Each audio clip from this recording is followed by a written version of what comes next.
Vamos a ver ahora el cálculo de la ruta crítica. Okay, vamos a ver antes del cálculo de la ruta crítica unos conceptos básicos. Primero, relacionado al diagrama de Gantt. Ustedes ya deben conocer básicamente que es un diagrama de Gantt desarrollado por Henry Gantt. Es una representación gráfica, okay, de las actividades o de un cronograma, ¿no? Básicamente es una representación gráfica donde podemos ver, digamos, por líneas de tiempo cómo es que se van a ir llevando nuestras actividades y cuánto tiempo demora cada una de ellas y la relación que hay entre las actividades. Okay. La ruta crítica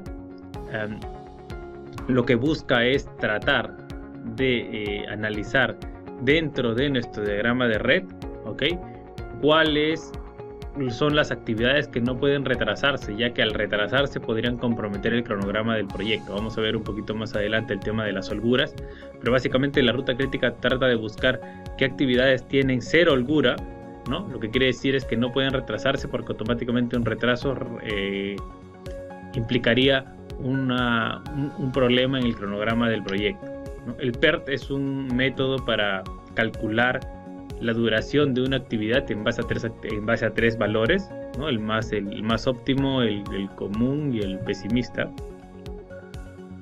La actividad, nos referimos a la actividad cuando hablamos de un trabajo, ¿no? Un paquete de trabajo se le llama, bueno, no un paquete de trabajo, una actividad como tal es una de las tareas que vamos a ejecutar dentro del proyecto en sí. La duración es el tiempo que dura esta actividad, ¿no? La actividad predecesora, estamos hablando de la actividad anterior a una actividad actual, ¿ok? La actividad sucesora es la actividad que viene después de haber terminado la actividad actual. La holgura es la cantidad de tiempo que puede retrasarse una actividad sin comprometer el tiempo de inicio de la siguiente actividad.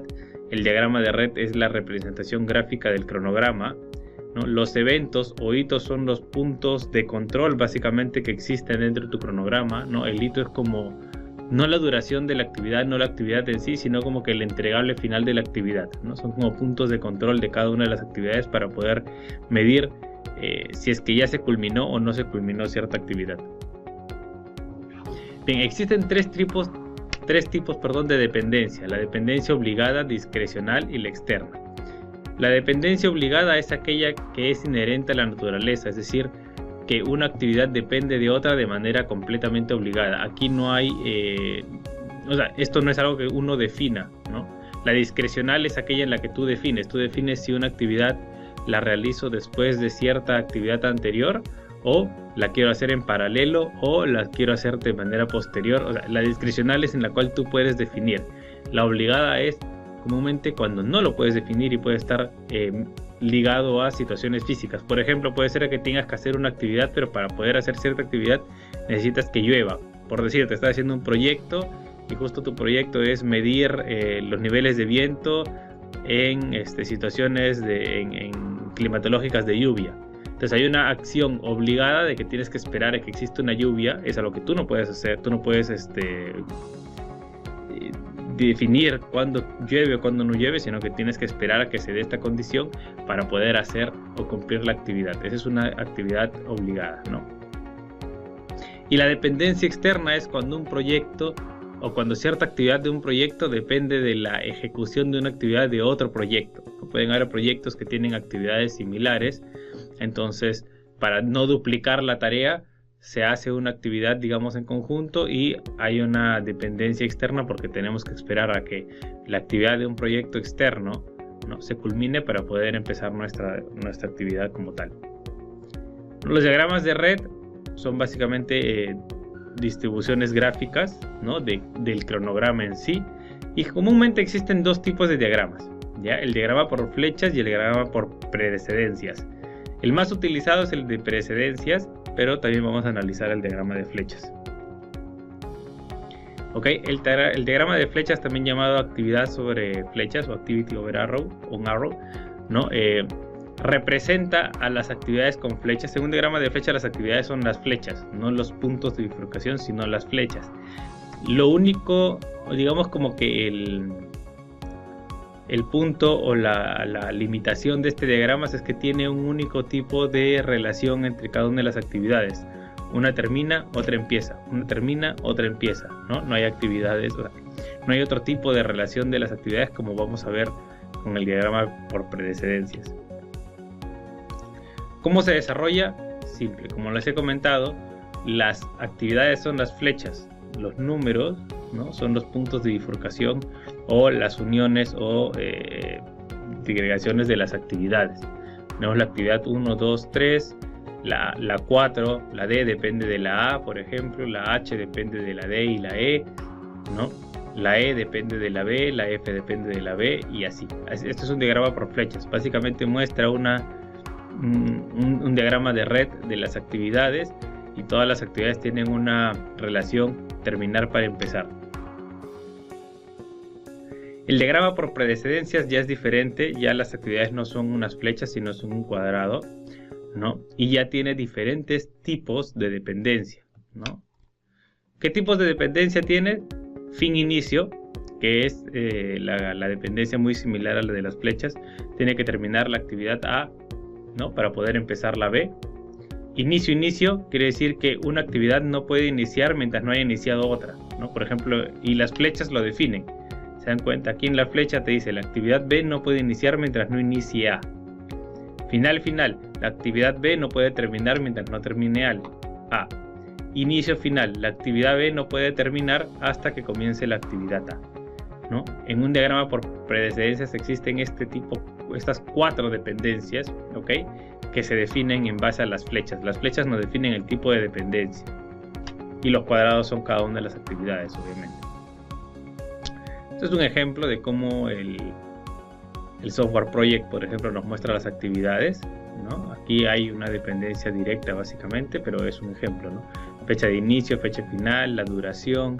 El ID es como que la actividad 1, actividad 4, actividad 2, actividad 3, actividad 5, ¿no? Es la nomenclatura de cada una de las actividades que le da aquí el software. Bien, ¿cómo calculamos la ruta crítica? La ruta crítica va a depender mucho del tipo de diagrama que tengamos, ¿ok?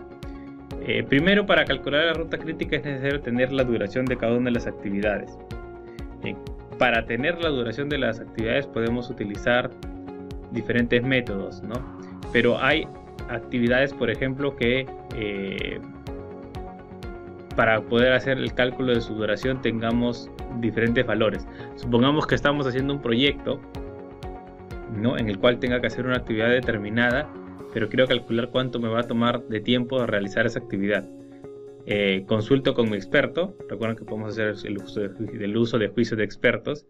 Y el experto me dice, bueno, mira, esta actividad en el mejor de los casos te puede durar 2 días, en el común de los casos demora 8 días, pero he visto que en el peor de los casos puede demorar 20 días. Entonces tú dices, bien, ¿cuál puede ser, o dentro de los 3 valores que me ha dicho el experto, cuál tomo? ¿No?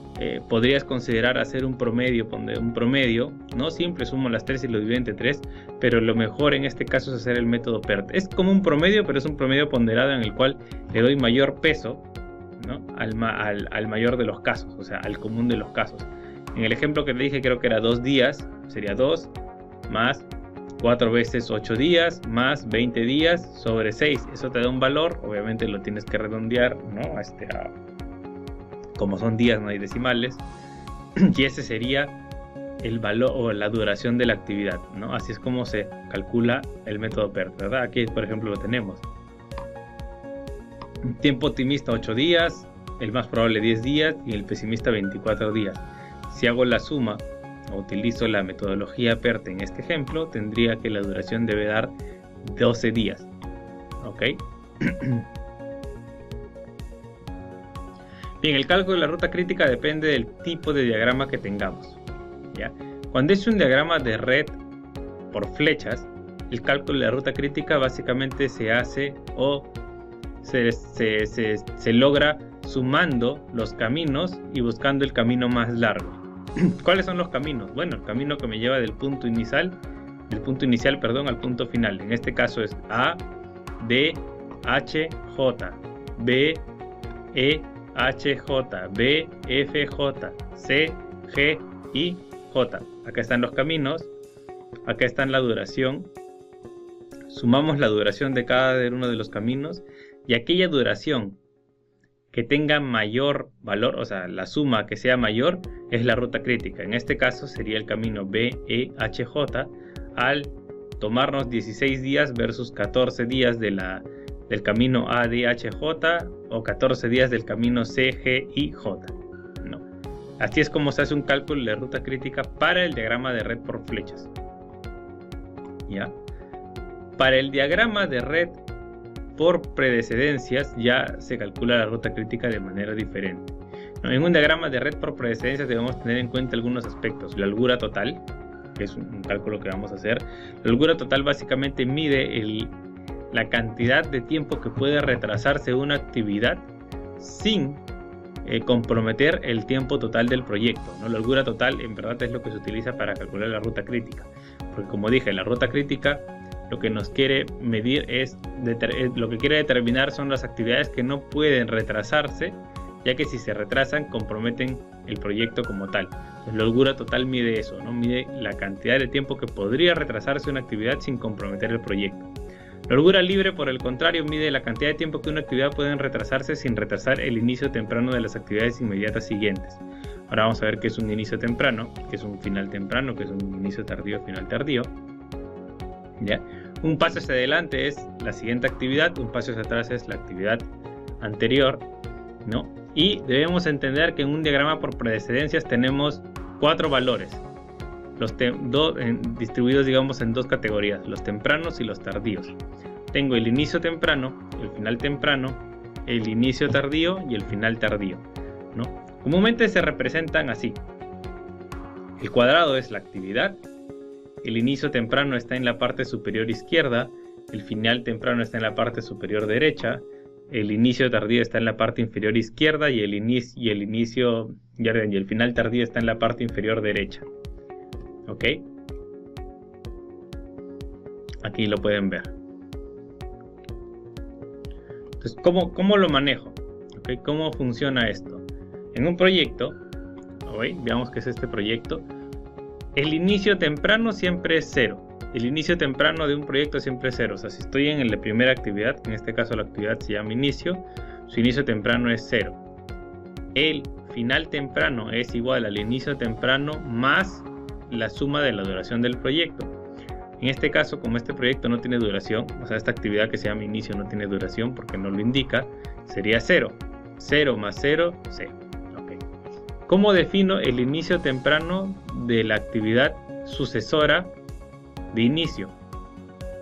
Bueno, la actividad, digamos que el inicio temprano de una actividad es igual al mayor final temprano de la actividad predecedora. ¿Ok? En este caso, A y B dependen del inicio, por lo tanto, ambas tendrán el inicio temprano como 0. ¿Ya? Miren aquí, por ejemplo, C tiene 2 predecedoras, ¿no? A y B, o sea, C depende de A y de B. Pero les dije, el inicio temprano de una actividad es igual al mayor final temprano de sus actividades predecedoras. Tenemos 5 y 10. ¿Cuál es el número mayor? 10. Entonces el 10 pasa a ser el inicio temprano de la actividad C. Luego tenemos 10 más 7, 17. ¿Recuerdan? 0, 0, 0 más 5, 5, 0 más 10, 10. Esto es el final temprano.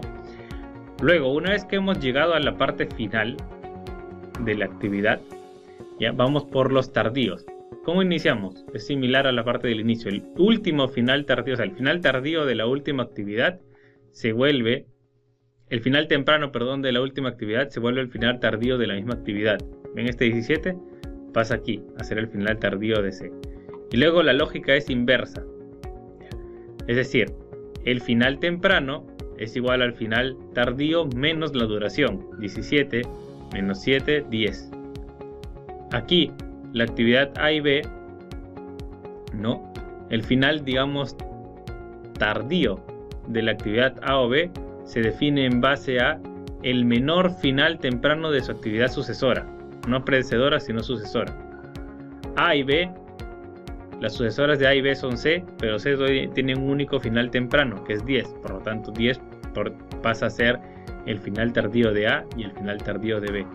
Luego, ¿no? Podemos ver de que el final temprano de A es el final tardío de A menos su valor, así de 10 menos 5, y aquí 10 menos 10, 0.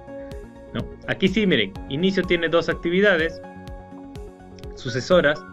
¿Cuál es el menor final tardío de ellas? Es 0. Entonces 0 es el final tardío de inicio, ¿no? Y aquí es donde se hace la resta. Bien. Un punto importante para que sepan que el diagrama de red está bien hecho: la actividad inicial y la actividad final tienen 4 valores iguales, ¿no? O sea, el inicio temprano y el inicio temprano y el inicio tardío son iguales. El final temprano y el final tardío también son iguales, igual que acá, 10 y 10, 17 y 17. Es una buena forma de comprobar que el cálculo de tu ruta crítica está hecho de manera correcta. Por ejemplo, aquí necesitaríamos que el inicio es 0, la duración es 3, ¿no? Luego tendríamos 3 para cada una de las actividades, ya que B, C, D y E dependen de A. Luego B tendría un final temprano de 6, C tendría un final temprano de 8, D tendría 9, E tendría 7, ¿no? F tendría 6 y acá 8. Acá habría 8, ¿no? ¿Verdad? 3 más 5, 8. 3 más 6, 9. Quiere decir que G tendría un final temprano, un inicio temprano, digamos, de 9, ¿no?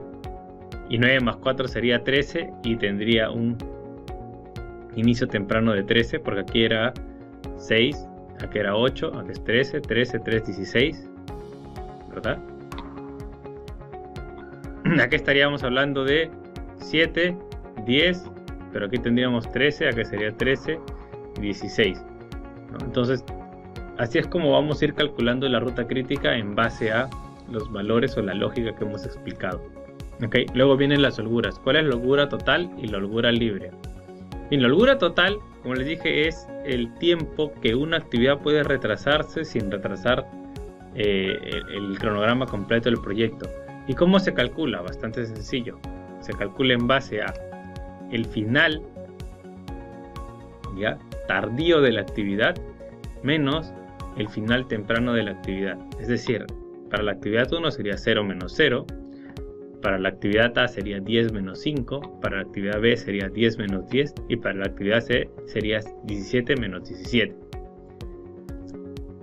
¿Y la ruta crítica cuál es? Pues básicamente son los caminos que tienen holgura total 0. En este caso sería el inicio, B y C. Así es como se calcula la holgura total. Recuerden, final tardío menos inicio tardío de la actividad. Y aquí está la fórmula. La holgura libre se calcula en base a el inicio temprano de la actividad siguiente menos el inicio temprano de la actividad actual. ¿Okay? Por ejemplo, si quiero calcular la holgura temprana, la holgura libre de la actividad A sería 10, que es el inicio temprano de la actividad siguiente, menos 5, que es el final temprano de la actividad en la cual estoy midiendo la holgura libre. De B sería 10, ya que es el inicio temprano de la actividad siguiente, menos 10, que es el final temprano de la actividad actual. ¿Okay? Eso es así como se calcula la holgura libre. Del ejemplo que veíamos aquí, A, B, C, D, del A a la J, aquí están las holguras. Y como vemos las holguras, ya la holgura total, podemos definir que la ruta crítica es el camino A, D, G, I, J. A, D, G, I, J. Ok, aquí está. Y aquí vemos cómo es que se define la ruta crítica en este diagrama. Bien. Bien, con ello vamos a culminar la explicación del cálculo de la ruta crítica. Nos vemos en la siguiente clase. Gracias.